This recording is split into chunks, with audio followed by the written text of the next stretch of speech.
Digital 410 Productions proudly presents the What's the Scuttlebutt podcast with your hosts Dodd Abernathy, Jeff Copsetta, and Henry Sledge.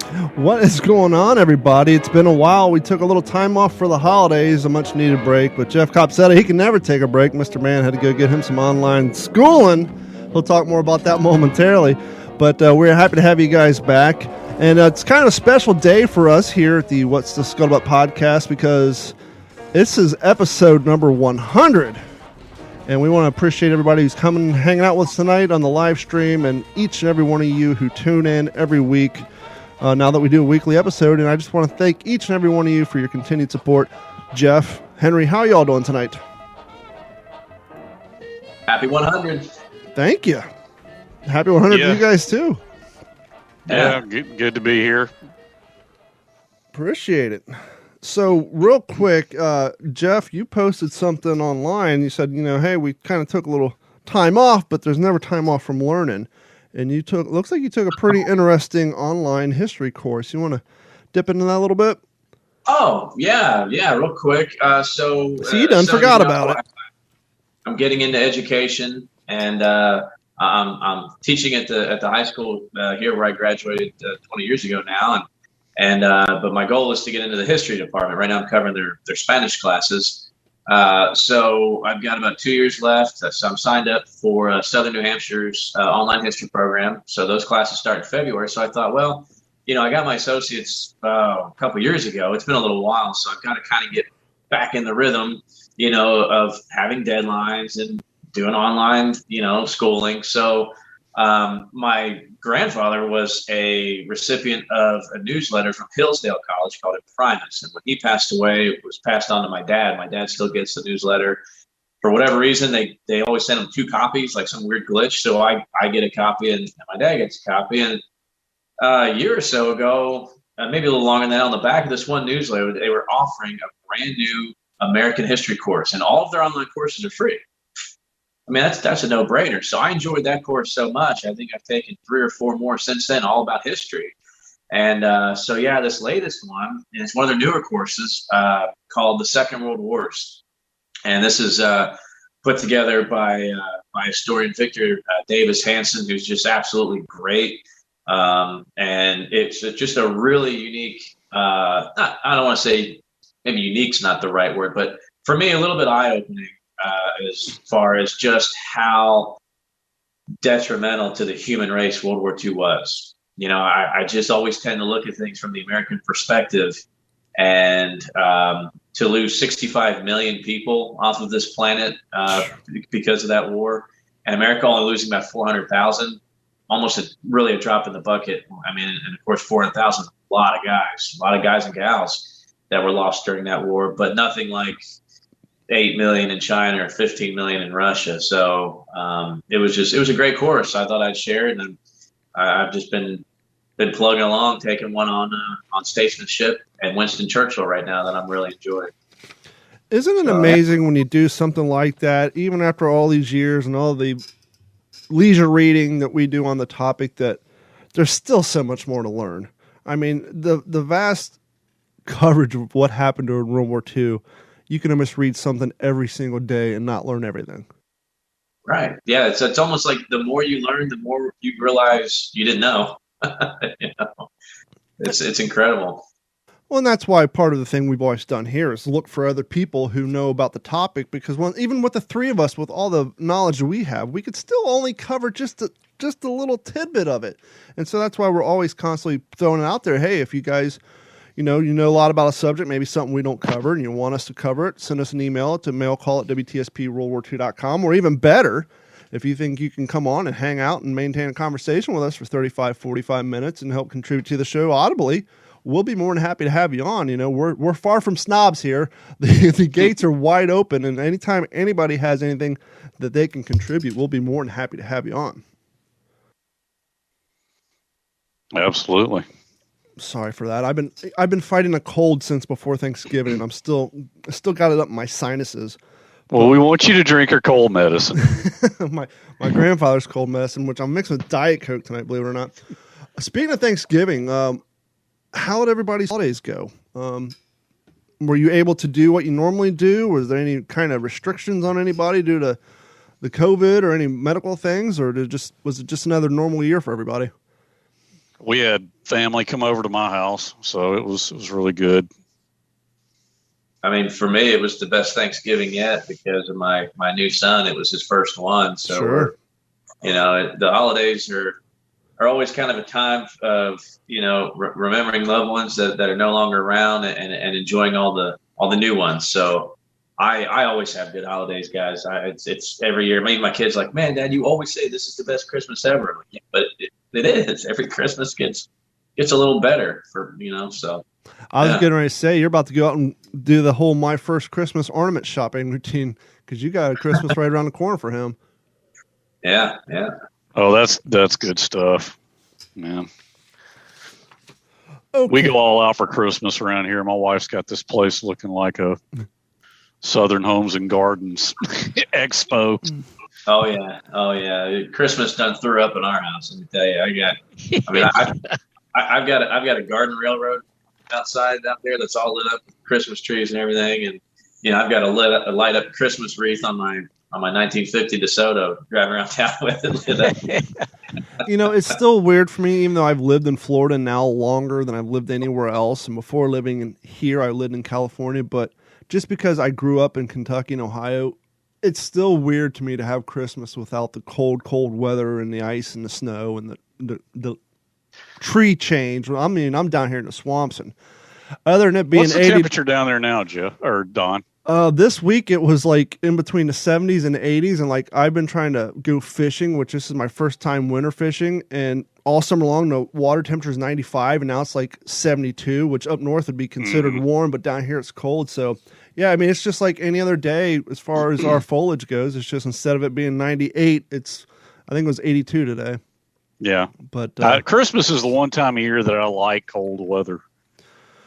Yeah, I always loved October when I was growing up north. The leaf change just always does it for me, and it's so funny because I remember growing up, staying out the school bus. Once it got 50, we all put shorts on. Now I've been living down here for so long. Once it hits 72, I'm wearing sweatshirts and jeans, so I've totally acclimated to the area.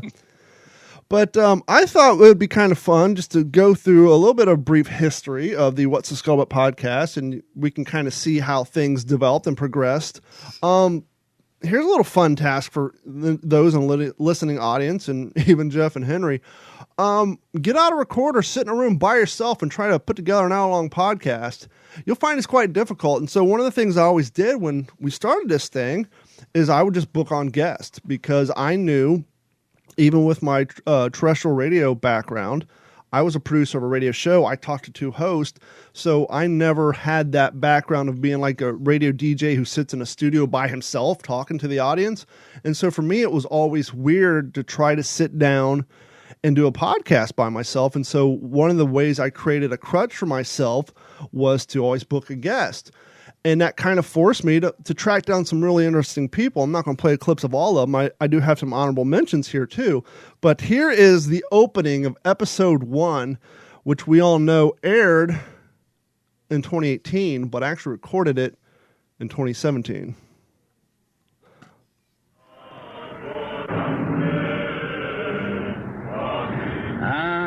As usual, a Welsh hymn, a hymn of joy in sacrifice.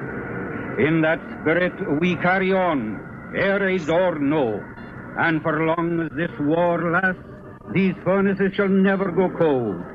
We'll keep them as warm as the voices of those boys singing, and as warm as the greeting from Wales I now send to you. To our boys in the air, on sea, and on land, to the people in battered cities and towns throughout Britain, to our fellow workers in the mines, in the factories and the fields, aye, and to the women, God bless them, whose courage is our pride, to you all, a happy Christmas, and God be with you. The German air raids of northwest England would start in August of 1940 and continue on into the new year. The heaviest of these bombings occurred on December 22nd and 23rd and continued on to Christmas Eve and Christmas Day. On December 22nd and 23rd, over 272 tons of high explosive bombs were dropped over Manchester, England. On Christmas Eve and Christmas Day, another 195 tons of high explosives were also dropped throughout the city of Manchester. During this time of December 22nd up to the 25th, the Germans also dropped over 2,000 incendiary bombs over the city, killing an estimated 684 civilians and injuring another 2,000. This extended air raid on northwest England would go down in history as the raids on Manchester. We opened today's show with a broadcast that aired on Christmas Day in 1940. And as you heard, despite 4 long days of German air raids over the city of Manchester, the radio broadcaster went on the air to remind the people of Manchester and northwest England to essentially keep calm and carry on, to get up and go to work, do your part to win the war. But more importantly, that Christmas will continue as scheduled. And from Christmas of 1940 up to today, Christmas Day of 2017, welcome to the first episode of the What's the Scuttlebutt podcast. I am your host, Don Abernathy. And that's when my family knew that there's going to be a problem with podcasting, when he's in the studio on Christmas Eve or Christmas Day recording his very first podcast that would go on to torment this family for years to come. That's great, man. That's the big bang of What's the Scuttlebutt. That's great. And, that was real hard for me. I've been open about this on my other podcasts and never really brought it up on here, but I actually have a learning disability. I was diagnosed with a learning disability in 2nd grade, and even in high school, I did not have to take science or math or reading proficiency test. That's the test that you need in order to graduate high school, because I had a learning disability. Even to this day, I can't even do like short division. My mind does not process it.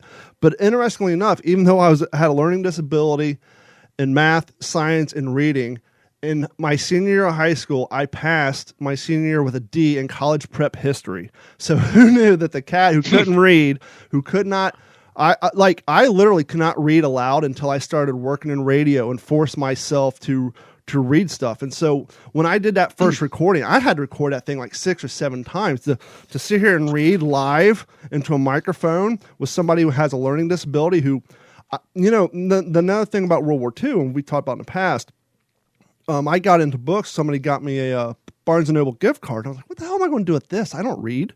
I can't read. And then that's when I picked up the book about Beyond Band of Brothers, the one about Garnier and Heffern. I got it in a bookstore when I was flying back to Ohio from LAX, and I read it, and it was the interest I had in World War II that encouraged me to read. And I found what my teachers and my parents and everybody had been telling me since I was a kid that I never believed in. It was, if you actually find something that you enjoy reading, reading will not be a burden.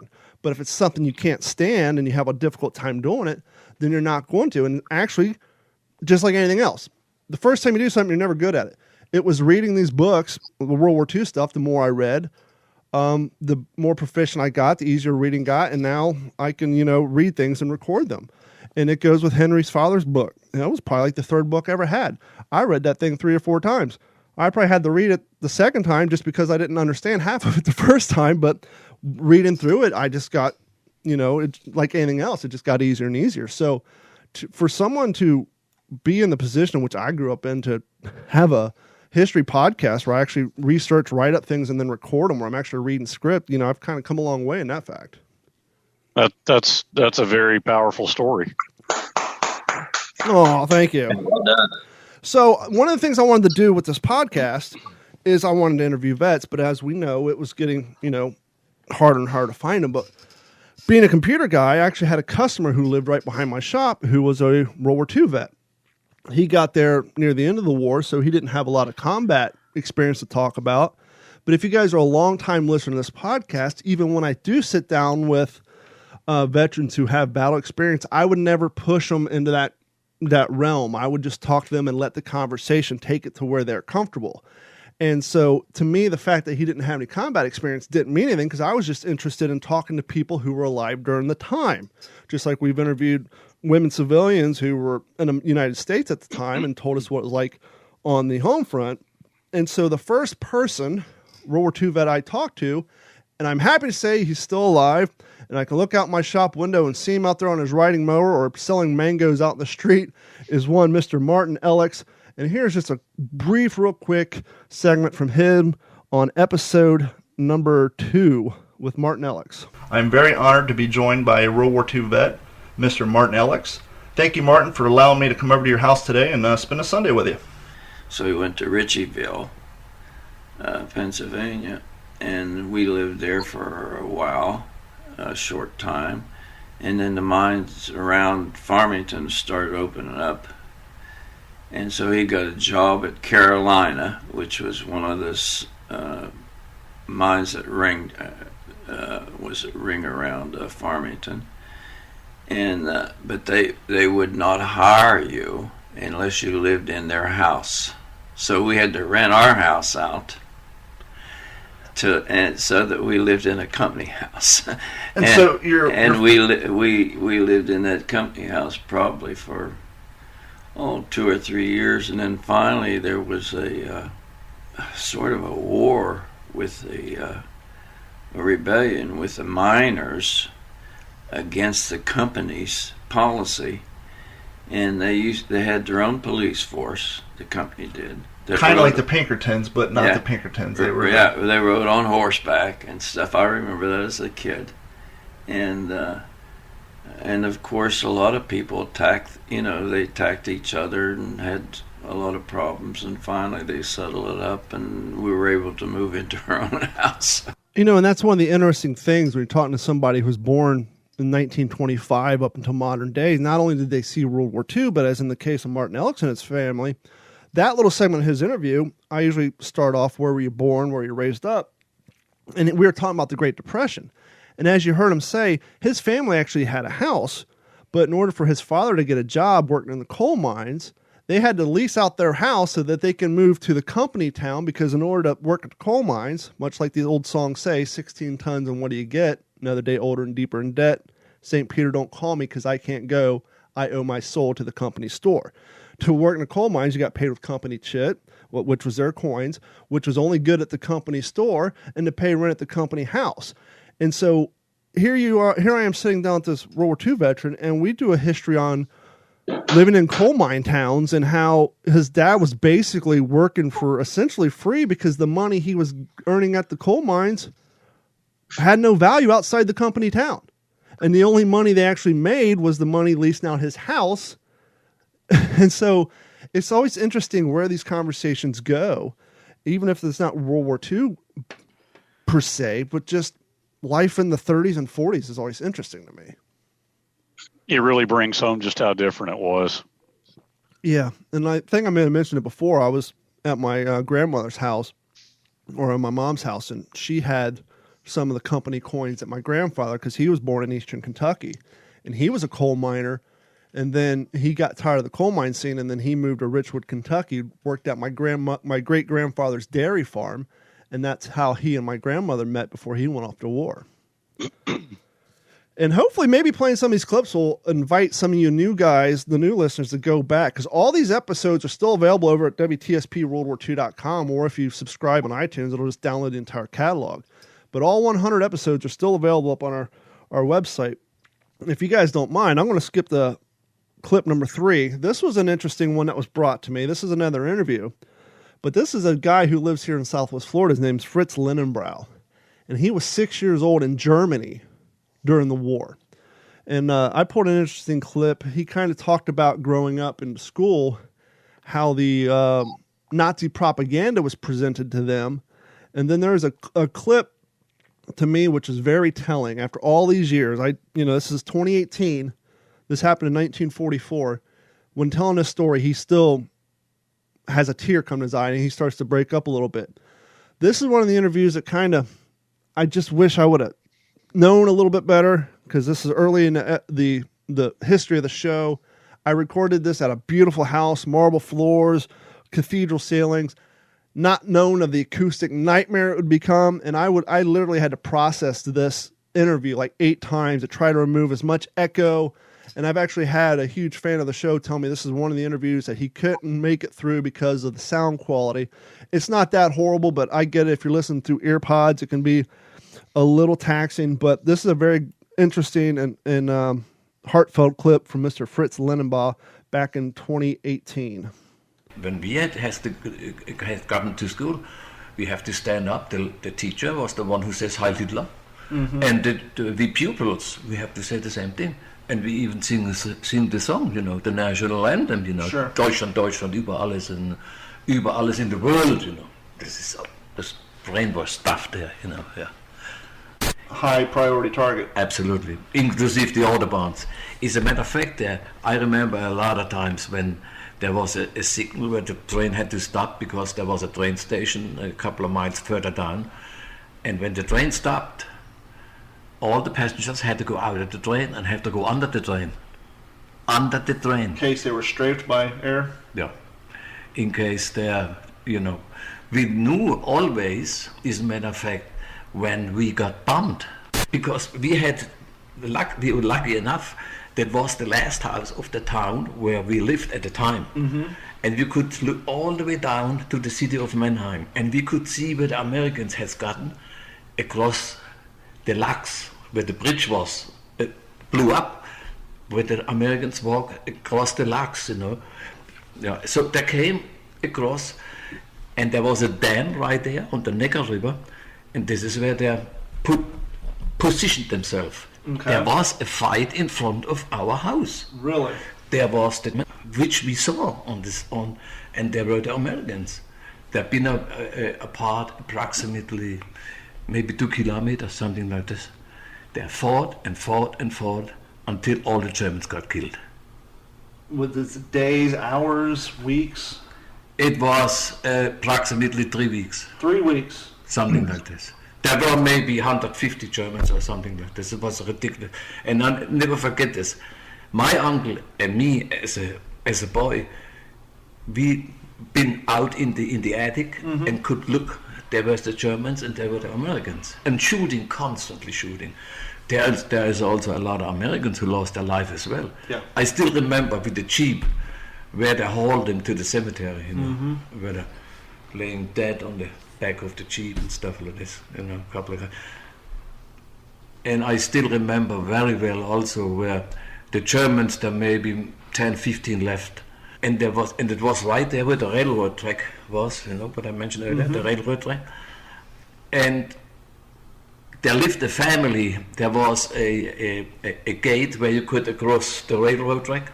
There was a gate with a house, and there lived a family in there, and we. I got to be careful, not getting sentimental. That's all right. It's such a unbelievable memory where guys called for help and no one came out of the house and helped. Oh, it's too dangerous. Yeah. I should have preempted with that one by saying you'll hear a clip where the subject changes. I kind of squeezed 3 different subjects. Obviously, these are sometimes 2-hour-long interviews. I'm trying to boil down to a 2-minute. And by the way, if you guys are new to the show, all these interviews, if you go to WTSPWorldWar2.com and click on those who are there, there's 8 interviews with people who were alive during the time. Some combat vets, some in the case of Mr. Linenbrau, a 5-year-old boy literally watching all this go down, and you can hear after all these years how that trauma affected him these days. And in that interview, he talks about how his brother, who was 11 years older than him, was forced to fight on the behalf of the Weimar Republic and all that. And so,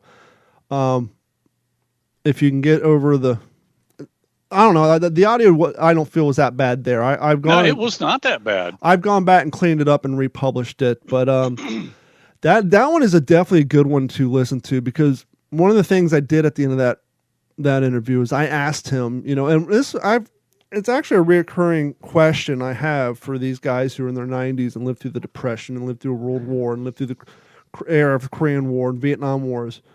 If there's something you could suggest to the younger generation, what would it be? And he had a pretty damn good answer on that one. So I strongly suggest going and listen to that one. Still with me, Jeff? Okay, we're going to move on to episode 12. Joshua Murray from J. Murray Helmet Restoration. We talked a while back about my love for M1 helmets, and I was like, well, I'll reach out to Jay Murray and see if he's interested in coming on. And I get this question brought up a lot, is how do you apply corking? And well, Joshua covered that on that episode. If I had a nickel for every time I had a guy ask me that question, I don't think I'd ever have to restore a helmet again. When it comes to because the M1 helmet, for your listeners, it's textured, and so they textured them because it would knock down the reflective quality. So if your helmet is wet and you're in the moonlight and it has this cork texture on it, it has a tendency to kind of dull it down just a little bit so it's not so shiny. That's the whole idea behind it. And it's crazy that they thought about that during the production of the M1 helmet, but it took them 2 years to realize having Marines wearing white T-shirts in the Pacific not a good idea. Corking a helmet, when I first got going on helmets, I tried everything, even down to buying and mixing like drywall mud. If you look at an office wall or sometimes in your home, there's the little texture on the wall, and I thought, well, that kind of looks like cork. So I've tried it all, and I remember I have a specific memory when I first started doing helmets. I went to a hobby store and bought a great big giant chunk of cork, like a giant cork stopper, and I went home and I fired up a belt sander. And I put the belt sander down, I nestled it between my legs. I kneeled down on the floor and put the belt sander in between my legs, pointing at the corner. And I laid out a big piece of paper, and I took that cork stopper and started running it across the belt sanding belt so that it would make it like cork dust. And I just was never satisfied with it. And I'm like, well, you're not going to ever spray cork through a modern Buffalo gun. There's no way. Gun system. It's just not going to happen. So I thought, all right. So I went in the house and I raided my wife's spice cupboard and I grabbed a basil jar, which is funny because after all these years, I think that was about 15 years ago, I still have the same shaker. I've never swapped it out. I'm kind of a creature of habit. So I think it's interesting. The guy who's kind of like one of the 3 or 4 go-to guys for M1 helmet restoration to this day is still just putting corking in a basil container from his wife's kitchen and dumping on the fresh paint. I have a few more clips to play, but I think we'll take a quick break. I know, Jeff, for most of y'all listening to this, you'll be hearing it tomorrow on December 7th. And, well, that's a anniversary in its own right. So I want to let Jeff take over a little bit on that. And then we're going to read a news article or two, and then we'll get back with, I got 3 more clips, and then we'll go from there. But Jeff, you had a few things you wanted to say? Oh, sure. So, yeah, I think it aligns well that tonight is December 6th, because I kind of wanted to talk a little bit about that. And it spawns from a program that I did last year on December 6th. And it was a Pearl Harbor program, but I guess the 7th probably fell on a Monday, I'm assuming, since it's a Tuesday this year. So we did the program over the weekend on the 6th. So when I was preparing my speech, I started thinking, okay, how can I, you want to always try to make a connection. Yeah. How can you get people to, you don't think that they're like Don and Henry, that they kind of know this stuff. So you got to try to make a connection with them. And it's even harder when, well, it's not exactly today that's the anniversary either. You really kind of lose them. So, yeah. Okay, December 6th. So I wanted to think about December 6th, 1941. And that was a Saturday, obviously, since the 7th was Sunday morning. So I started thinking, what was December 6th, 1941 like in Pearl Harbor? What was that Saturday like? And to kind of set the tone, we have to first kind of think about where the rest of the world was, because on December 6th, we could not have been any further from the war. We had maintained, for the most part, a pretty strict isolationist type policy. But of course, Churchill is just camping out on FDR's doorstep, wondering when we're going to get into this thing and save the United Kingdom. But at this point, the Japanese Empire, or what they call the Greater East Asia Co-Prosperity Sphere, if you measured that up by square miles, it was the largest empire in human history. This is bigger than anything the Romans accomplished or Alexander the Great or anybody. They held more of the globe than anybody else on December 6, 1941. And the Germans had, started their blitzkrieg in 39 and overrunning. Of course, those countries are a little bit closer together. They don't have the logistical issue of the ocean, but still overrunning multiple countries in Europe and Northern Africa and pushing east to, into Russia that summer, June of 41. So two very large superpowers are taking over the world, filling it with tyranny and destruction and death. And we've got guys on December 6, 1941, that were fielding the 17th ranked military in the world. 16 other countries are bigger and better than us on planet Earth. We are at number 17. Portugal fielded a larger military than we did on December 6, 1941. That's something we really need to let sink in. We had 6 aircraft carriers in the Navy. And we would go on in the next 45 months to build 151, 153, something like that. Over 150 aircraft carriers are going to be built in the next 45 months.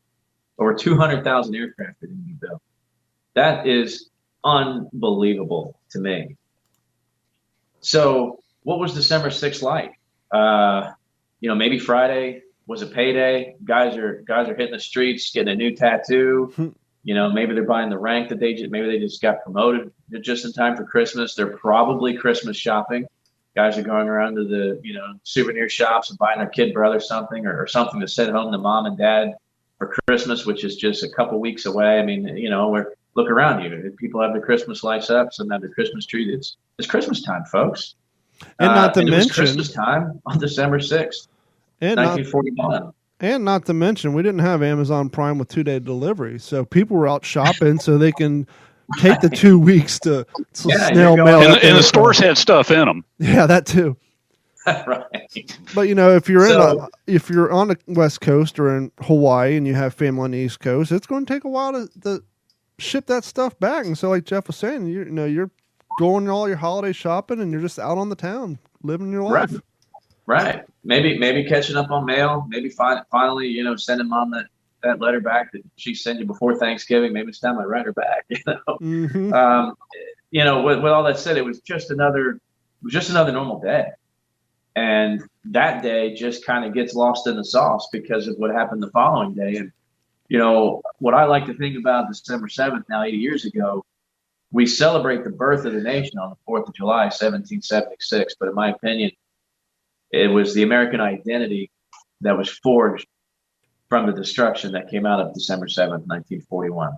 As much pain that it caused and what it did to the world over those following months, us as Americans need to also look back and be grateful in the aftermath and the effects that day had on us as Americans and on the rest of the world. Yes, there was going to be a lot more people that were going to have to die to create the world that we live in now. But some of those technological advances that happened because of wartime, the necessity during wartime has, dominoed into peacetime and has just multiplied exponentially in these past 80 years to the technology that we enjoy at our fingertips every day. Mm-hmm.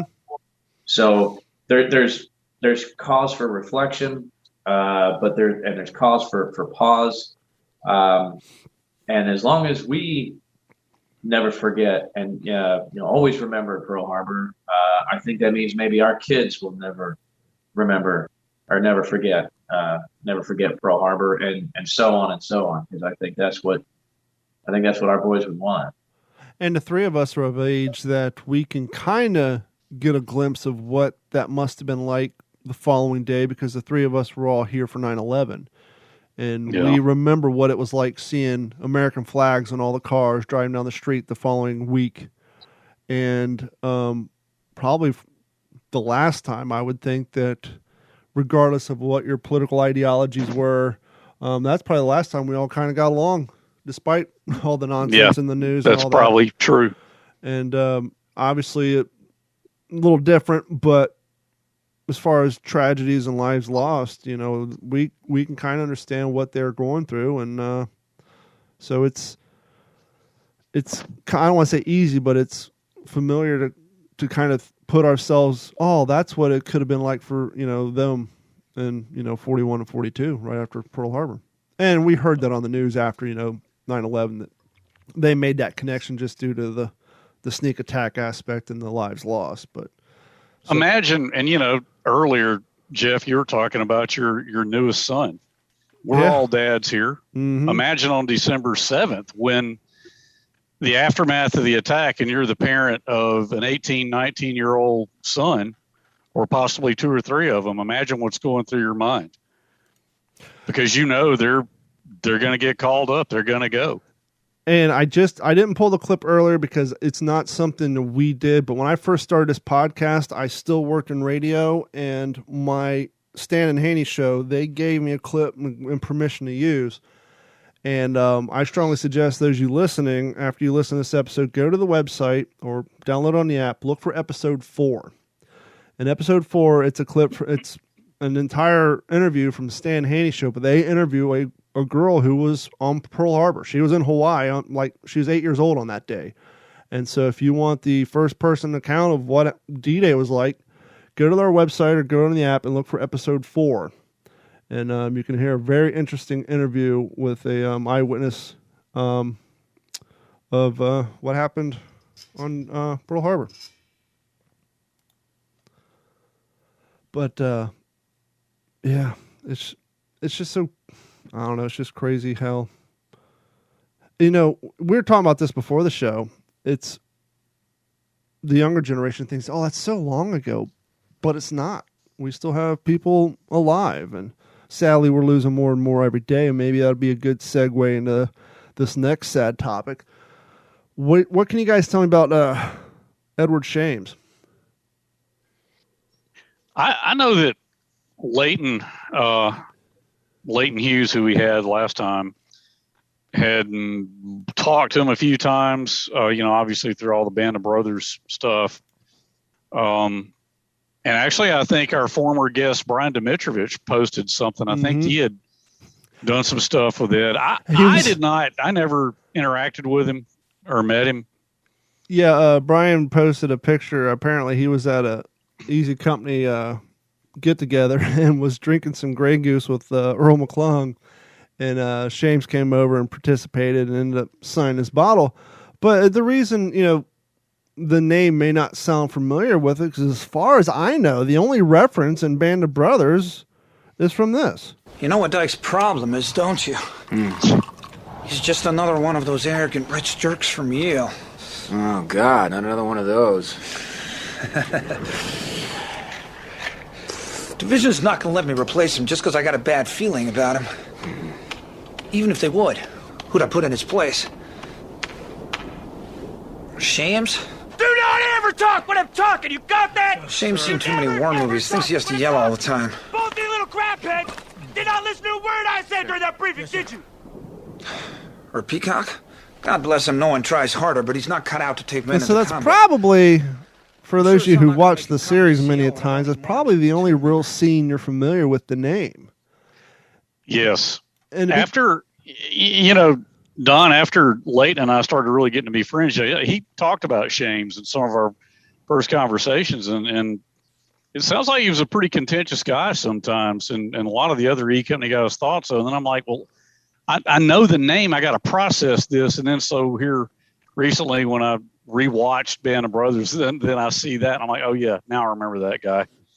And to be honest with you, I didn't know he was still alive because from that one clip, you didn't think too much to do a whole lot of research on him. And so now I wonder, well, how did he feel? How did his family feel about that being his only portrayal? That, okay, he's too much of a hothead to be put in charge of become a leader.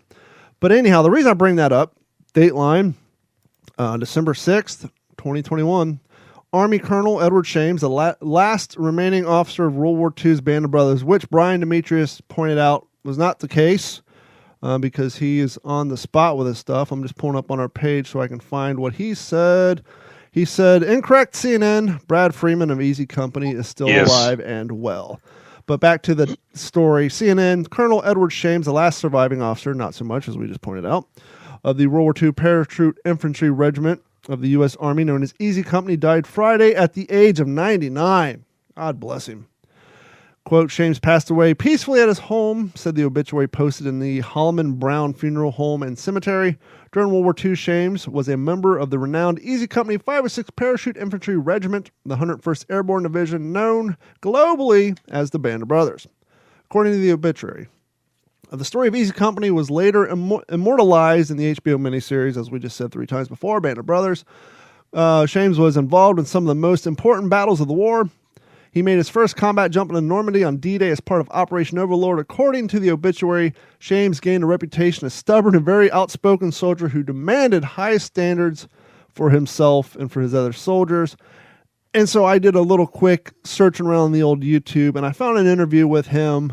I'm not going to play the whole thing. Here's a quick 2-minute snippets, basically talking about where he came from and then what he did at Birch's Garden. Oh, sorry, I had the volume turned down from where I so gracefully faded us out of the previous clip.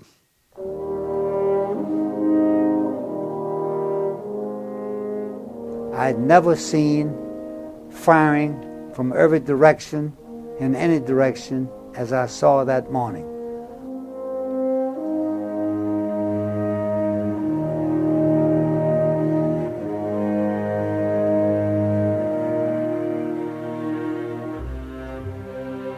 I was born in Norfolk, Virginia, June the 13th, 1922.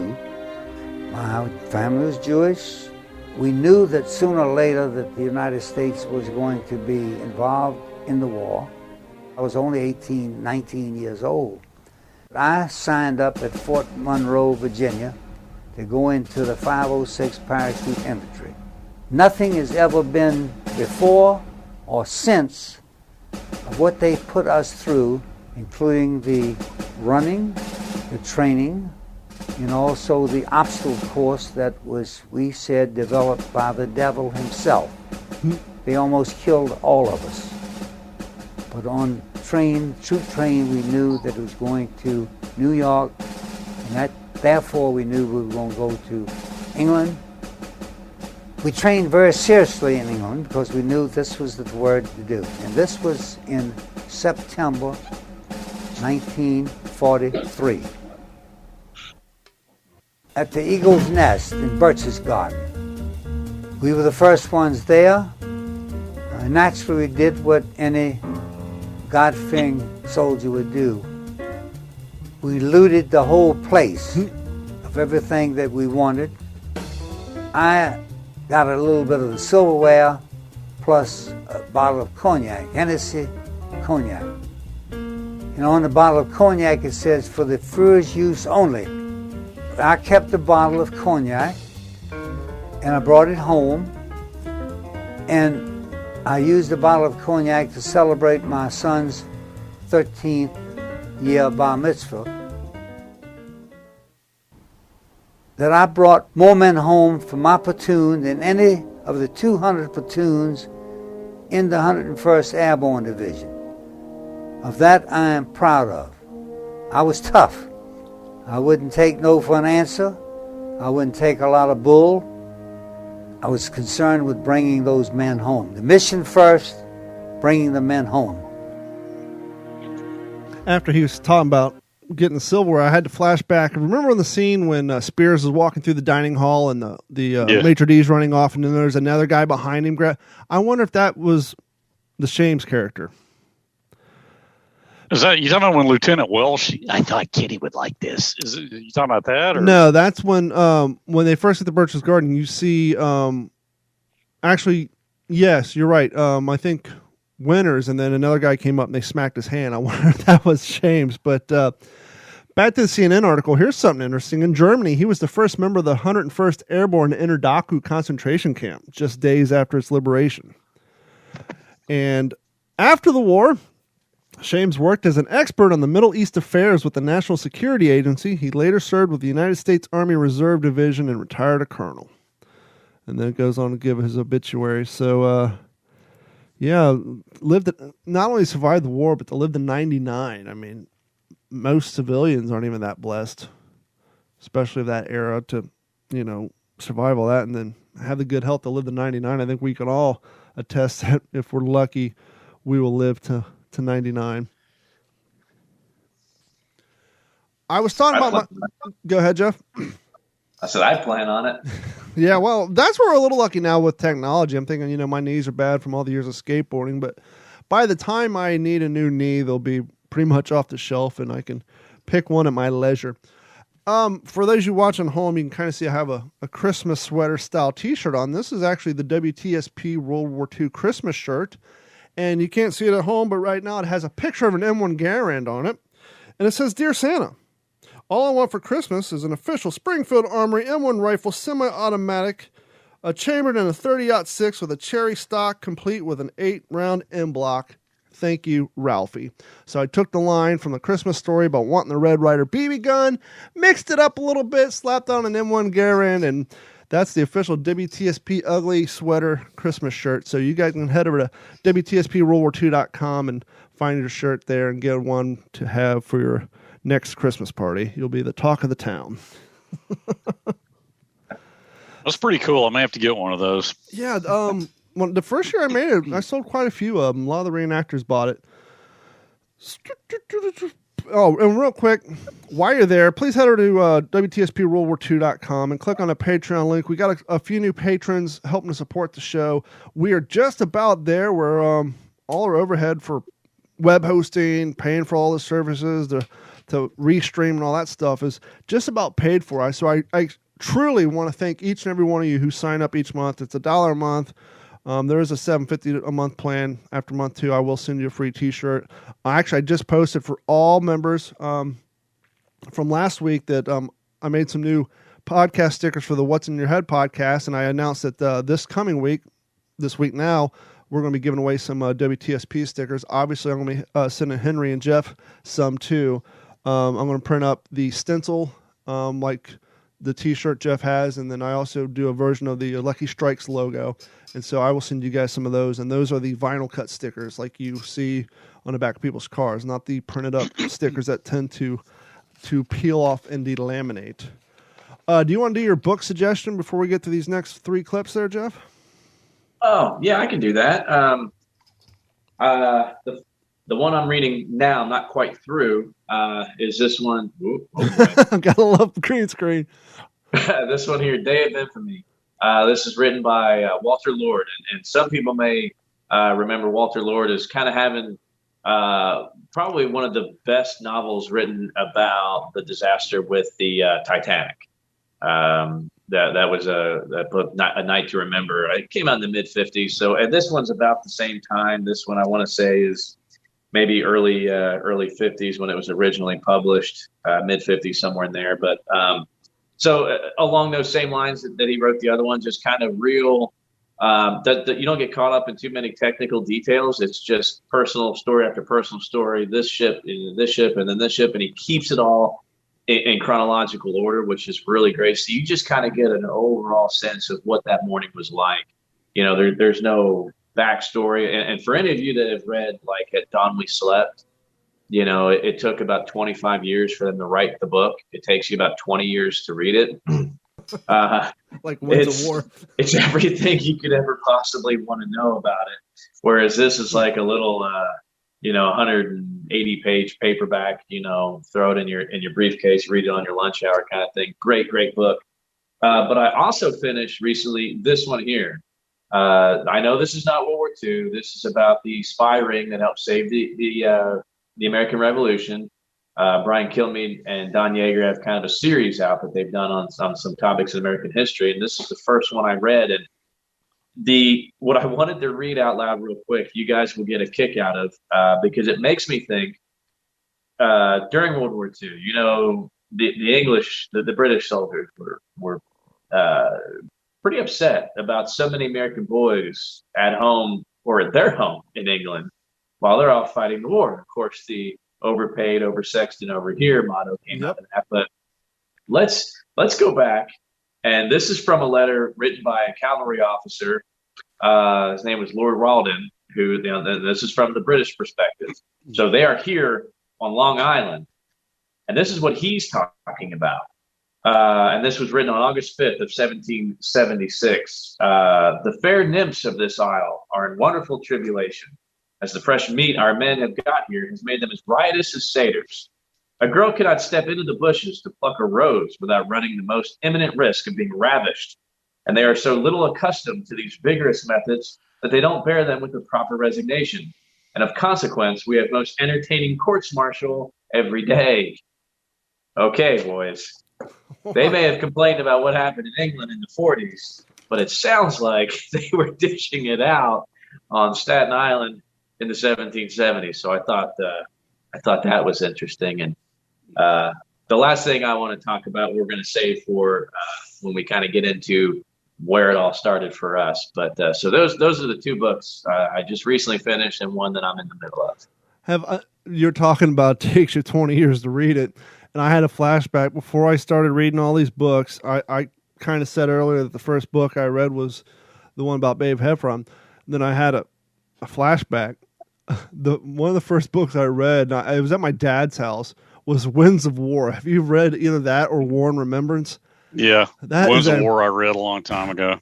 That's 898 pages of like size 8 font. I mean, it's got font the size of the Bible, and I literally Googled it. It's 896 pages. That book was like that thick. Yeah. And my dad had like the small travel version. And I don't know, I think it was in his bathroom or somewhere. And I started reading, I just took it with me. But I actually read both of those, and they're fiction, but it's interesting. Before the show, and before we get back to the clips, Henry and I don't know how we got on the subject, but we were talking about Army men. I'm talking about how, that's what it was. We're planning on doing a future episode talking to our kids and younger cats about what World War II and their impressions of it and how it impacted their lives. And Henry's talking about, when he was a kid, he started playing with the little green Army men, and I made the joke about how, well, they started manufacturing those things in like 1947, and here in 2021, you get out of the Dollar General, it's just the same exact mold. You still got the mortar guy, you got the guy doing the Army crawl with Zim 1, you got the radio guy. But I had a flashback. It had to have been, I was born in 78. I had to have been 5 or 6, so this had been early 80s. And obviously, I didn't know anything about my grandfather and his history, and I didn't know the fact that when I'm 43, I would have his first aid box that came from underneath the dashboard of a Willys. But I just had a flashback. I can remember to this day unwrapping the G.I. Joe Jeep, the Willys, and him looking at it. And it had to be kind of surreal to him that when he was 18, 19, he worked grave registration. I'm sure he around some Jeeps here and there. Something that he related to carnage, and probably the worst time of his life. A few short years later, his grandkids stoked to be opening a little plastic version of it underneath the Christmas tree in his basement. That had to be a little surreal to him. I mean, this was early G.I. Joe. This was before they had the Abrams tanks and the B-2 bomber. This was a straight up Army Jeep, and I remember getting that, and I can remember the box, the logo, and the whole 9 yards, and it had to be kind of weird.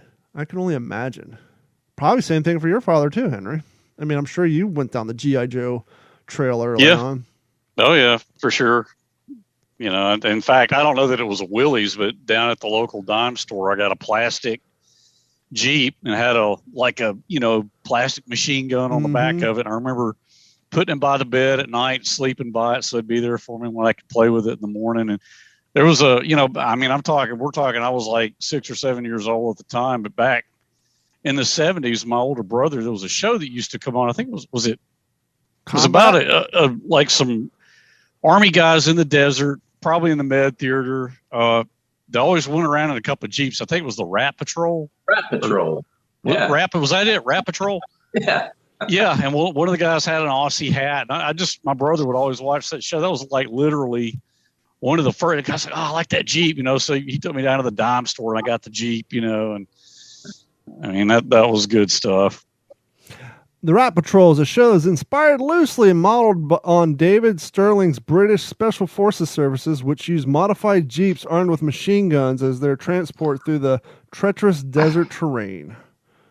Who was in that? Tom Grease, Christopher George, Gary Raymond, a bunch of people we don't recognize. Hey, before we move on, I got a book suggestion of my own. You want me to do that now? Yeah, please. I didn't want to inundate the entire show with clips from, the past, but I thought it'd be kind of fun for the new listeners to hear kind of how things grew. This is called Soldiers of Barbarossa. Is that showing backwards for you guys? No, you're good. Okay.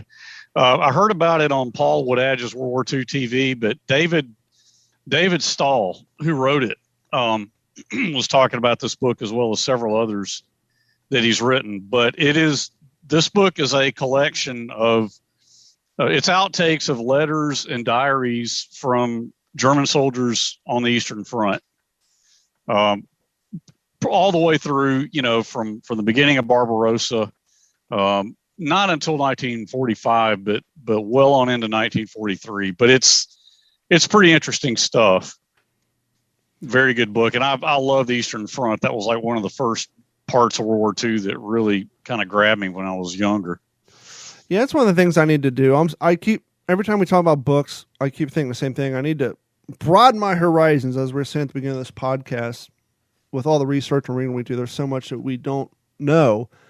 And every time we talk about it, I look at this book that I got for Christmas a few years back. It's called A Fatal Dive, and it's about German U-boats.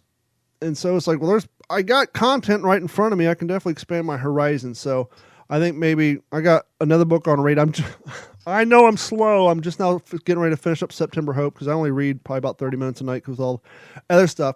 But that being said, thank you guys for reaching out to us. And I dearly apologize. I'll try to track it down because we had kind of a week and a half, almost 2 weeks off.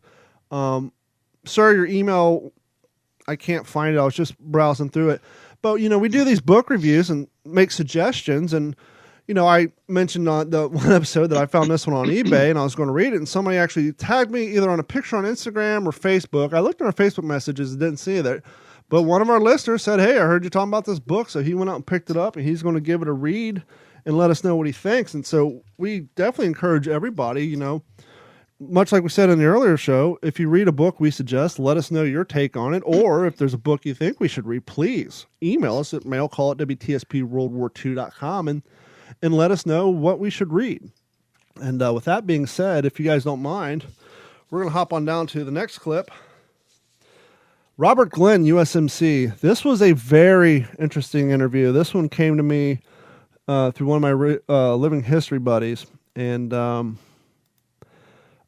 I don't have this particular clip in this show, but in his interview, he was laying on a gurney after getting hit with a grenade on Okinawa during the flag raising. And so that's when the war ended from him. But he was a barman. And I always remember one of the things he told me when he got there, fresh off the boat, was walking around and Old Salt looked at him and said, hey, get rid of the tripod off your bar. The Japs look for that. Because let's be honest, a bar from a distance, it looks more like a rifle than it does a machine gun. It doesn't look like a 30 cal or an M1919 or a Ma Deuce. He said that, from a far distance, the only thing that really makes a bar look like a machine gun is the tripod, so get rid of it. He said he took the tripod off. They never had the tripods. Only time they put the tripods on was when they came back for refit and were forced to go do target practice. They would supply them with tripods. They would do their target practice, take the damn things off, throw them back on the ground, and head back out to the front. And so this is an interview with Mr. Robert Glenn, who sadly, about 6 months after this interview, passed away. The lieutenant says, I want you to lead this thing. You're going to be the point man out there. And I said, I've never done anything like that. You've been in combat, and we got to have somebody that knows what they're doing out there. So they put me out in front. And we went a little ways, and I say the Lord was with me because I heard things nobody else heard. And I turned around and told him, held my finger over my mouth, in a silent position. And I moved on, and I went around a huge tree that had been uprooted in one of them monsoons they had. And as I stepped around it, a Jap jumped right up in front of me. In fact, he was so close to me, I couldn't raise my rifle. I just squeezed the trigger where I was at. Well, the sergeant had come up behind me and another one was running off, and he shot him. But then we turned around and moved on, and as I came into an open ground, I was out in the middle of it, and I noticed some Japs behind a big tree that was off right at the corner or, edge of that little opening that I'd walked into. Mm-hmm. So I just stopped and I turned around and I motioned for the sergeant to come up. He came up and I said, now look over my shoulder, but don't, act any way or anything. Just look. And he says, yeah, I see him. I said, all right, then let the others know that we're going to shoot. So he went back and let them know, and then he came back to me. And I said, you take the ones on the left of the tree, and I'll shoot at the ones on the right. Well, it was 2 on the left and 2 on the right. I didn't see but one, and I shot him. Well, the second one started running off, and I shot him, but he was carrying a suitcase. And when I got to him, I opened up the suitcase, and the suitcase was full of Japanese money. One of the other things we've done a lot on this show, and I've been threatening to do it, and I just started doing it tonight, and hopefully I'll have the page up by the end of the week, and that is to make a page. You guys can find all the interview with authors, and one of the authors we had on here was Clay Bonnyman Evans, who I had the privilege to attend the Tarawa reenactment in Fort Morgan, Alabama a few short months later. And Clay wrote the book, Bones My Grandfather, about his grandfather, Alex Bonnyman Jr., who was posthumously awarded the Medal of Honor on Tarawa, and whose bones were not recovered from the island until 2012 or 2015. So we're going to skip ahead, and here is a brief little segment from that interview. In November of 1943, when he and the rest of the Marines of the 2nd Division sailed for, they really sailed for the Solomon Islands, where they did some amphibious assault training, and then went off to Tarawa. They didn't even know where they were going until they were underway. So it was quite a big secret. Like I say, I mean, the way I think of him is he was just a man of action. He was, depending on who you talk to, he was a daredevil or he was reckless. He was impetuous or he was courageous. But the fact of the matter is he was a guy who liked to test himself. He was what we would call an adrenaline junkie today. There's a little story I tell in the book about how he used to freak everybody out because there was a cement swimming pool at his parents' house in Knoxville, Tennessee. And from the time he was a boy until he was, a grown man, he used to love to run up the roof of the bathhouse and just hurl himself about 12, 15 feet across the cement into the water and just terrify his parents and everybody who was watching. He was a guy who did not back down from a fight. He liked to have a drink, and when he got going, he enjoyed that kind of thing.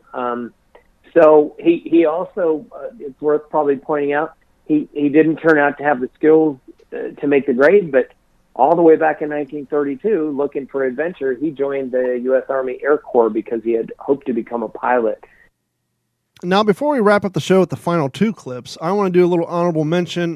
Like I said, I didn't want to do an entire hour just playing clips, even though I damn near did. I hope you guys don't mind. But I want to mention, Jeff, are you familiar, or Henry, have you seen, because he has a very big Facebook footprint, Image Works World War II, the photos he does? Heard of it. Yeah. I actually did an interview with him. Not sure, probably episode 15 or 16. I'll have to track it down. Very interesting. He's talking about how he got into doing these, and he does these insanely beautiful World War II reenactment photos. He's not a living historian himself per se. He found a group of very, very fine-tuned, authentic, high-standard group of guys over in Europe and he goes out, and they have the Jeeps and all that stuff, and he shoots these fantastic photos. And so that was another great interview. Another great interview, episode 41, actually had Alex and Ranger, who are both, ironically, Rangers per se, at the Springfield Armory site, the historical site. And they give the full rundown from how George Washington pinpointed the location where he wanted it built, all the way up through the history of the guns that were designed there. We talk about the M1 Garand, the Thompson. We go on to talk about how the Springfield Armory firearm of today is not the same Springfield Armory of yesterday, how the government never put a patent on that name.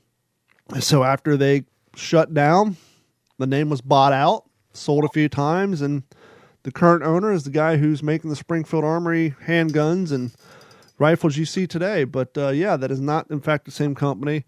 And then one of the early interviews I did on site was the Holocaust Museum down in Naples. It's another good one to check out. And we had Luke Schertzel on here, who was the producer and director of Wonderland, who featured Tom Berenger.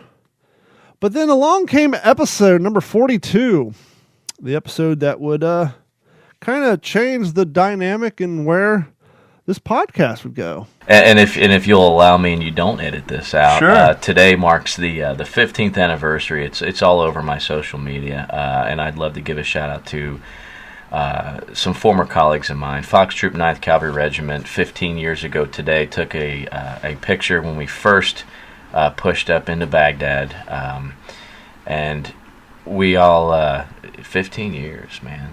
Time flies, man. It was 15 minutes ago in my mind. And that's what really helped me harness the energy that I could try to give RJ and Chelsea. I'm not a consultant. I'm not a historian. I'm a former soldier. I just wanted to be a part of this. Sure. Because the greatest generation, as we all know, is slipping past us. And like I said before, there are so many stories. I have a short amount of time left where I can go up to one of these heroes and say, is that how it was done? Mm-hmm. And I don't like to think about the day that they're no longer with us. Episode 42, little known fact, that was the episode I interviewed one Matthew McConaughey. No, that was the day I was lucky enough to be brought out to a little house on the island of off of St. James City to interview the cast and crew of Walking Point, and was introduced to yours truly, Mr. Jeff Copsetta.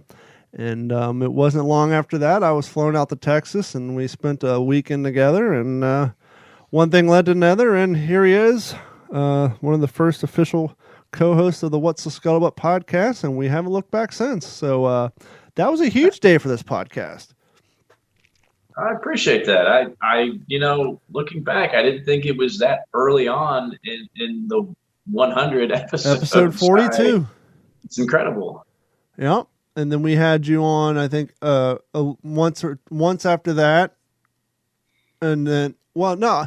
Did I have you on before coming to Texas? I can't remember. Maybe. I think maybe we had you on to promote the fact I was coming out there. I'm not sure. I'd have to go back and look. That could be. Yeah. And then we did one when you were there. Yeah, we did one on site. And, and it's so weird going back and listening. I haven't listened to this. Early on, I would put the podcast up and I would listen to it in my car, kind of like the radio equivalent of a sound check. What can I do better? How's the quality?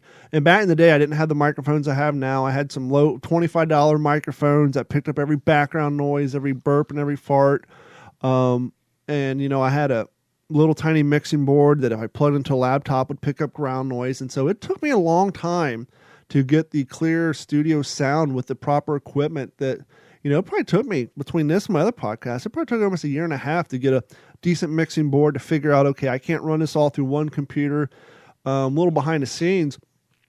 My studio, to do this podcast, I'm running 2 computers right now.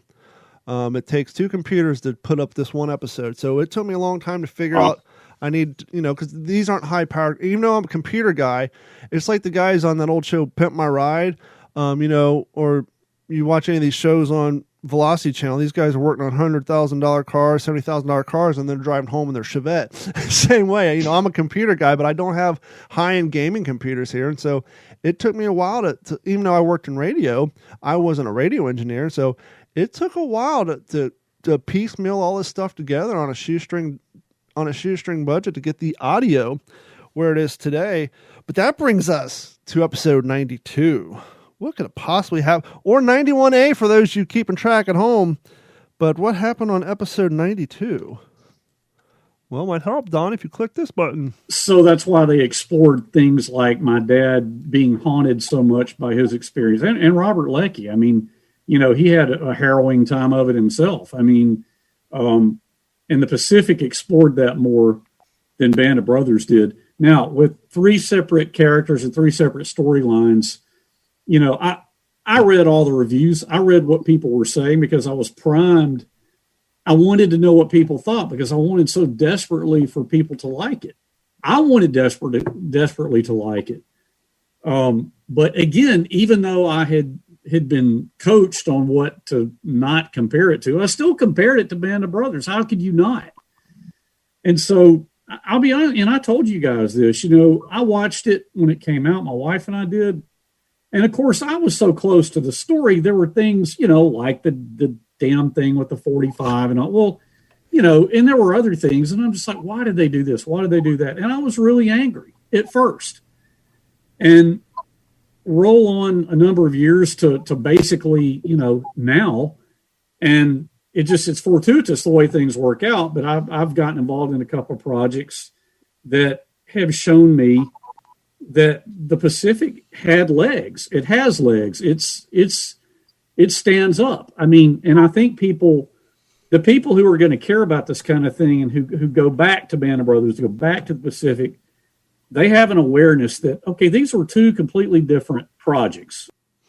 And that was big shout to Galen Wagner for hooking us up. That was episode 1. And sadly, well, not sadly, Galen Wagner has announced that after this year, he's going to step away from organizing the event in Alabama. Hopefully somebody takes up that. Oh, really? Yeah. It's a lot of work. He's done like 5 of them. I've known people, you know, Jeff can tell you all day long, the amount of work that it takes to put something like that together and then to do it at a place that isn't part of a job. It's literally a passion project. You know, he doesn't work for the grounds to host it. I mean, it's just, he had an idea. There's not enough Marine Corps representation in this hobby. He found a location. He actually got sponsored by the Alabama Marine Corps League. He of himself is a retired Marine, and it was a passion project. He did it for 5 years, and he's going to allow someone else to carry it on. I think he kind of proved his point that, hey, this is something that can be done. Here's how you do it. There's an interest in it, and he got out of it what, you know, I'm talking out of my ass. I haven't talked to him about it, but this is just from my experience of people who's done it. It's a lot of work, and I think he accomplished his goal, and he's just moving on with other things. But huge shout out to him, because if it wasn't for him, you wouldn't be here. And as we said at the top of the show, episode 1 was filmed in this room on a $25 microphone on a $30 mixing board on Christmas Day Eve. I think I recorded that at midnight. Wow. If you would have told me in 2017 at midnight that I would be hosting episode 100 with a cat from Texas and a fella from freaking Louisiana, no, sorry, Alabama, I would not have believed you. Maybe I would have thought, well, maybe I'd have a fellow Florida reenactor here, but I would have never thought, you know, we would be spread over 3 states and record an episode 100. So, and slowly building an audience, you know, it still blows my mind. When I was at that train event, and it was funny. It wasn't even about the pod. He got there through the podcast, but we were talking about TikTok, and the guy's like, yeah, I was the guy who mentioned you on TikTok when you're fishing. Don't flip your kayak over because your phone will end up in the bottom of the lake, but I found you through the WTSP. And so it's weird how, you know, sometimes you feel like this just the 3 of us doing this for the 3 of us. And then when you come across somebody, perfect example, Jeff, when I came out to visit you in Texas, the first thing that's really happened to me through this podcast, you had a gentleman who was part of your group. He said, not only did he say, hey, I listen to your podcast, but I went to the same school as your daughter. Turns out this cat grew up in my town in Grove City, Ohio, went to Franklin Heights. Actually, his freshman year was the same high school I went to. Then he moved to the competing high school, and at some point he moved to Texas and fell in with Jeff, and listening to my podcast, I was like, holy shit, small world, to actually go to Texas to meet somebody who went to elementary school with my daughter and freshman year at the same high school as me. And I'm sorry, I forget his name. The gentleman you introduced me to when he was like the first volunteer there that day. I think he has red hair. I forget his damn name. I'm trying to think myself because I remember the conversation. I'm trying to remember, there's so many guys that participated in that. It'll come to me. Hopefully he's listening. Yeah. Hey. And that's been a little while. I still talk to some of those guys. Of course, I'm no longer doing that for a living. But I talked to one of them just yesterday, and when I started this new living history unit here in Burnett, I pulled a lot of those guys from over there to double dip and to help me out here, just because they just they love doing it. And where else can you go bust brass and shoot Thompsons and BARs and everything like that for the public? And unfortunately, those opportunities are kind of dwindling, because of where we're at in the world today and the sensitivity towards firearms and everything. So it's really limited the ability. So we're lucky here in Texas to be able to do that kind of stuff, at this museum here at the airport and for different public programs and at air shows and things like that. Because you can't take guns out of war. It's always going to be there. And people like guns. People come out to see them shoot, to smell the gunpowder in the air, because that's what Henry's dad did, and they did it because they had to, and we do it because of them. I always had a saying: we do what we do because they did what they did, and we're just going to continue to do it. Talking about small world, I was at that event at the Van Kessinger Express in Paris, Florida. And one of the guys from World War II Armor was driving his Jeep, and your name came up. And he asked me about Aaron, your boy Aaron. Oh, that was Taylor Briggs from World War II Armor. Yeah, but he was. Yeah. We were having a conversation about Aaron, and so it's like, here's another Florida reenactor talking about a cat in Texas that I know, that I met through Jeff, and so it really zooms in on how small that the community really is. Absolutely. And but you guys have anything you need to plug or get out there and spread the word about? Well, I'd like to talk about where it all began for me real quick. Sure. We talked about this episode where it all began, being the 80th anniversary of Pearl Harbor. We wouldn't be here if not for that day. And I thought it'd be neat to just kind of do a quick shout out on where it began for us. Sure. I think that'd be kind of neat to take turns. And I guess I'll go first, just real quick. Where it started for me was I was about 4 years old, and my maternal grandfather, he passed away shortly after that. So I only have a few memories of him, but this one is pretty crystal clear, even at that young of age. I had a toy Springfield rifle over my shoulder, properly positioned at right shoulder arms, and on the record player, he put this on, Victory at Sea. There's 3 volumes, volumes 1, 2, and 3. This is the soundtrack to the TV show that came out in the early 50s called Victory at Sea. I think there was 26 episodes. Each episode covered a different facet of the war, all, of course, from the naval perspective. And each episode had its own soundtrack, basically, had its own song. So volume 1, which is what I have here, I have all 3 volumes. Volume 1 is to me one of the best. Songs like The Pacific Rolls Over and Guadalcanal March, Hard Work and Horseplay, Theme of the Fast Carriers, and Beneath the Southern Cross. If anybody wants to hear what World War II would be if it was composed into classical music, Victory at Sea is it. And I listen to it all the time when I'm building my scale models, or at the background of my office, reading a book. I have that on the turntable, Victory at Sea. And it brings back those memories of being a 4-year-old boy, with a toy rifle. And it was then that I knew that World War II would always be a big part of my life, and I'm lucky to have had the opportunities that I have and I always knew that I was going to serve. And I've also had that incredible opportunity as well. I'd like to mention one more thing before we turn it back over to you guys. Speaking of those who served, some of you know I was in a pretty small unit in the Army. That was a selected unit, and we never had more than about 50 guys in it at any given time. And I just got news today that we lost one more who served in my unit. He was a great soldier, and just a good all around guy. And it's tough to be attending another funeral this week for a veteran who didn't come anywhere close to living to be 99 years old. And I would just like to mention that this is not the first funeral I've had to go to now for the guys that I've served with. And let me tell you, they always say, oh, when you thank a vet anytime you see one, and I'd like to say that, and especially at a time like this in the family of this soldier, that thank the mom of a vet. Moms are certainly the most unsung hero in our military today. When guys are bleeding out on the battlefield, they're hollering for their mom, and they're the ones that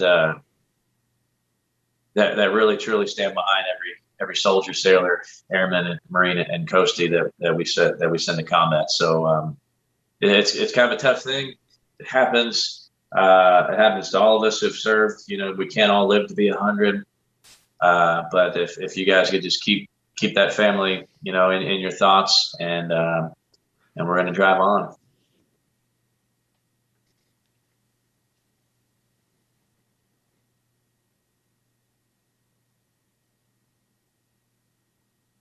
No, I just want to intentionally leave a little pause there just to give that thought a moment before we went on with the show. But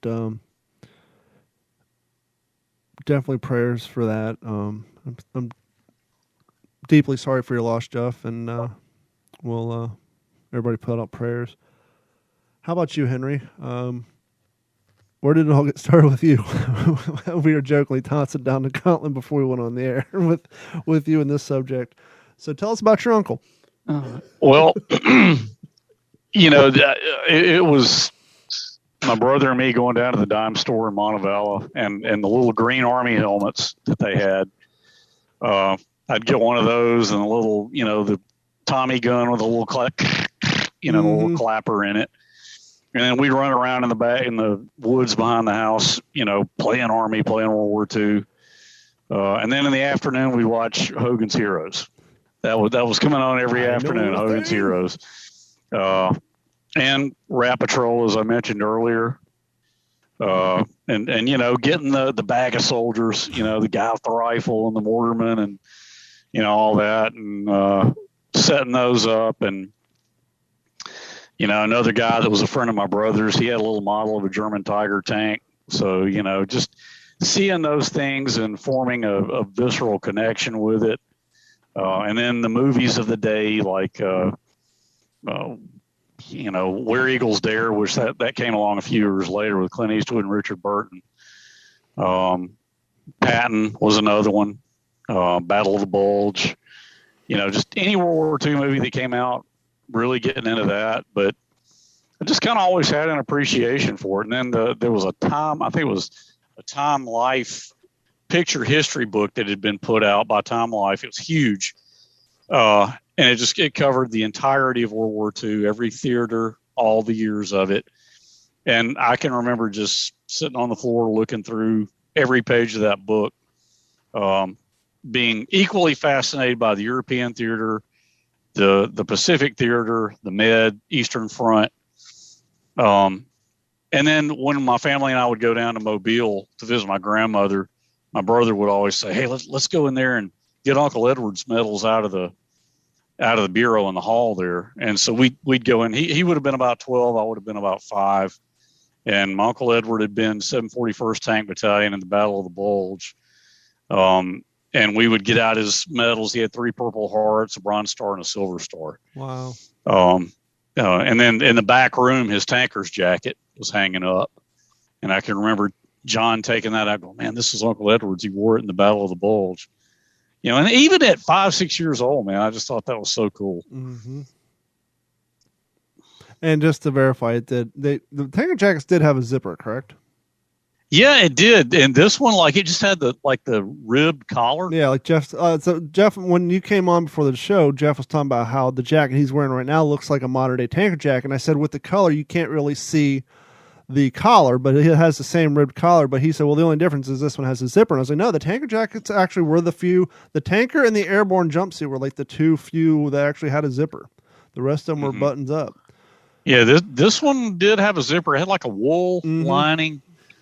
And I had that jacket for many years. And there was also the Nazi building banner. I've told you guys about that he ripped off the town hall because Second Armored went through Pilsen at the end of the war. But, you know, it was just that stuff, man. I mean, just feeling connected to it, looking through any picture book I could find. Just having an appreciation for the history. I can remember my family and I were in a restaurant. I was probably about 10 or 11 years old, and I was really into the airplanes. And my dad had struck up a conversation with a guy at the checkout line, and apparently this guy had been a Navy Hellcat pilot. Wow. And I remember my dad say, hey, this is my son Henry, and he's, hey, he flew F-6F Hellcats. And the guy, and you know, these guys were like our age. You know, they were not old men at that time. Mm-mm. And I remember the guy was like, yeah, I wanted to fly bombers, but they didn't trust me with a big plane, so they made me fly a little one. You know, and I just wish I could reach back and just go, okay, what carrier were you on? Yeah, what, right. You know. But I don't know, man. I feel sorry for these youngsters coming along who will never know a World War II veteran. Yeah. To them, and as crazy as it sounds, to them, Vietnam vets are going to be the World War II vets. Yeah. Yeah. You know, there's 2 times on this podcast I've interviewed people who were military vets not of the World War II era. And one of them was a Vietnam vet. And I asked him, and it never occurred to him, and he never processed the thought before. But I asked him, I said, what's it like to be the last generation to actively fight against communism and to see where we're at nowadays? And he's like, I never thought about it. That the Vietnam War was that was the last actual combat against the communist country. And he said, it never occurred to me that was the case. I said, yeah, because all the other modern day wars are against Muslim nations and other nations, but Vietnam was a truly communist. That's what we were fighting against, was communist Vietnam. But he said he never thought about it, but yeah, it's weird. For me, I've told this story multiple times about my M1 helmet, but just the military altogether. For me, when my dad moved my family from Kentucky to Ohio so he could find a better job and provide a better life for us, he got a job at Master Foods, who makes cow cans and Uncle Ben's and all that stuff, Mars, M&Ms and all that stuff.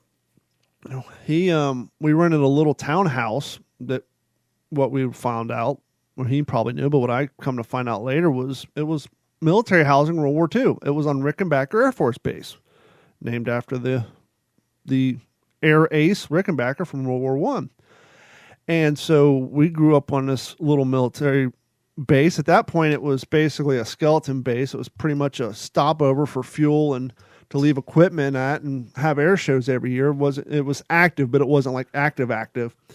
And I went to Hamilton South Elementary School, which was right there off the base. I'd get up and walk to school. I remember the first time I heard the sound barrier broke was in 5th grade, sitting in class, and boom, all the windows rattled because some pilot decided, hey, I'm going to break the sound barrier right over the base. And every year we would have air shows. And my brother was, let's see, when I was in elementary school, he was in 8th grade. And so by the time I got to 5th grade, he got in the Civil Air Patrol. And so he had a pass to get on the Air Force Base. So by the time I was in 5th grade, we were going to the PX on the Air Force Base. We were going on the Air Force Base, getting our haircuts, and oh, look, there's Playboys on the table, shit like that. And they had Sherman tanks. We would just ride our bikes and stop and climb into these Sherman tanks and roll the wheels and adjust everything. And so we're climbing in and out of Sherman tanks in elementary school and getting our haircut on the base. And first tape cassette I ever owned, 5th grade, I bought Iron Maiden's Only the Good Die Young from the PX on Rickenbacker Air Force Base. And then off of the base, because it was designed for military living, they had an old defunct hospital. They had an old defunct movie theater. And they had miles and miles of flat, straight road. And so we'd go skateboarding down there, and some of the older kids would, break into the defunct buildings, and there was underground drainage ditches you could ride your skateboards in. But long story short, my best friend's dad was a gunny sergeant in the Marine Corps.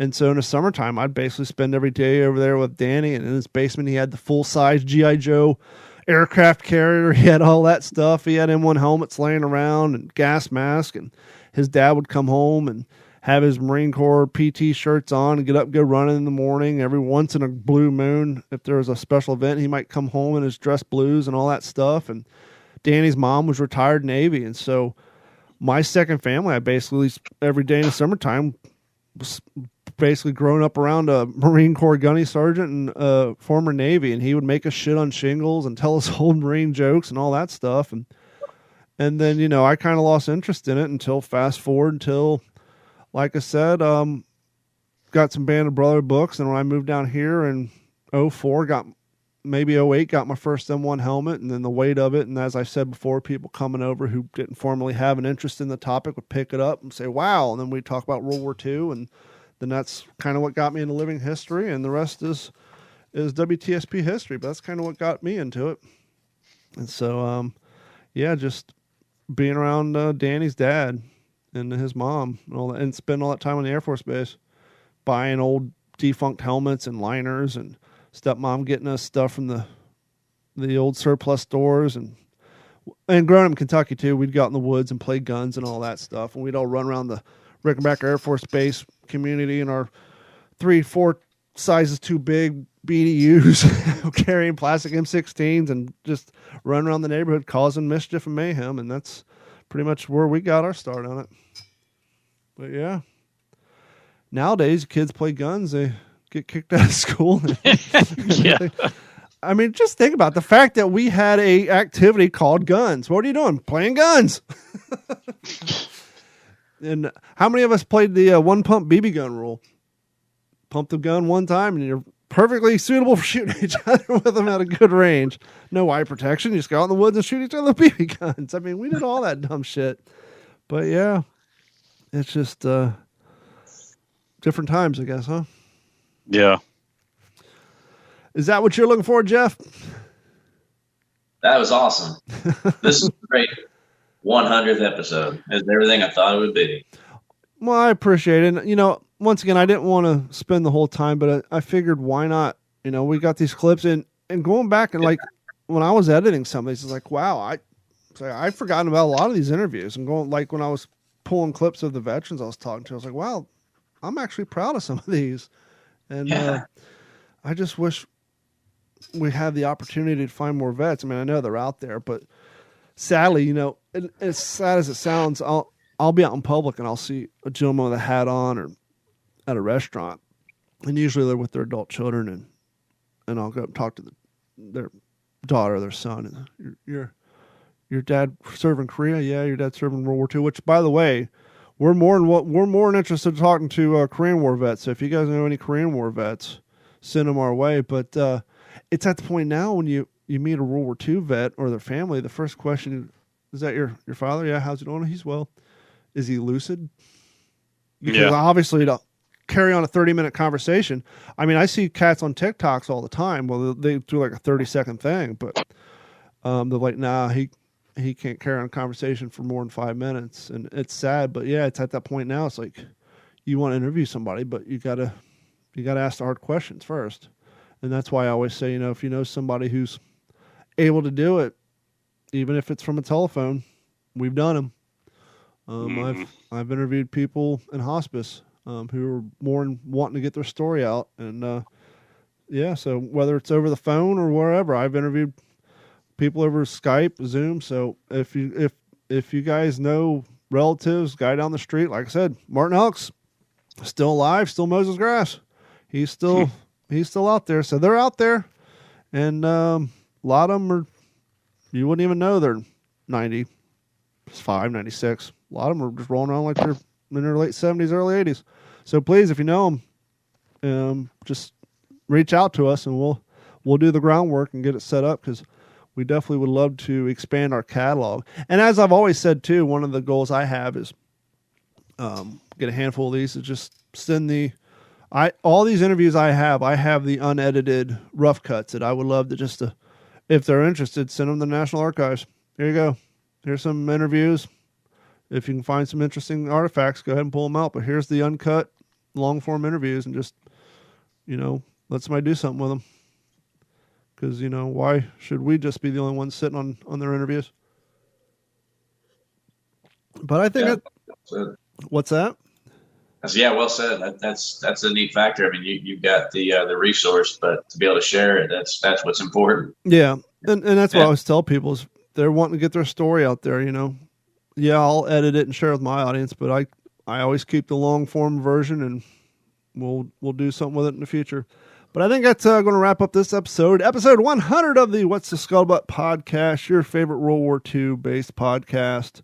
And to be honest with you, that's why we put based podcasts in there, because we know we're going to talk Korean War and Vietnam War or Gulf War, what have you. So that's why we put the caveat of World War II based podcast, because sometimes we get off the subject. But on the behalf of Henry Sledge and Jeff Copsetta, we want to thank each and every one of you for hanging out with us and downloading the podcast. And looking at the numbers, our show is growing. Took some years, but we're getting there. And thank you to Jeff and Henry both. I couldn't do it without you guys. And thank you guys for contributing and making the show what it is. It means a lot to me. I don't know if I'd still be around here for episode 100 if it was still doing it by myself. So you guys are definitely, it's our show. It's not my show. It's our show. And I greatly appreciate you guys making this show what it is. And I appreciate you guys, the audience. And I think we're going to be back next week. And I think we have a couple of guests on the books for the next few episodes, right? I got to look at our calendar. Is John McManus for next week? I believe so. I'm going to have to look at our show calendar. I got Matt Diploma up in a couple of weeks. I think McManus is coming on. I got to look at our calendar. But yeah, we've been beating the sheets and hitting the streets looking for some more guests to come on. Well, so I need to reach out to John because he had messaged me right after I was on Paul Wood Edge's World War II TV. And then I back and forth. I'm like, hey, I co-host a podcast. Would you be on it? And I'm reading one of your books right now. One of my co-hosts, or both of them, love your book. So yeah, I need to reach out to him and confirm. But I want to say it was the middle of December. Yep. And so thank you guys so much, and we will talk to you next week. This has been a Digital 410 production.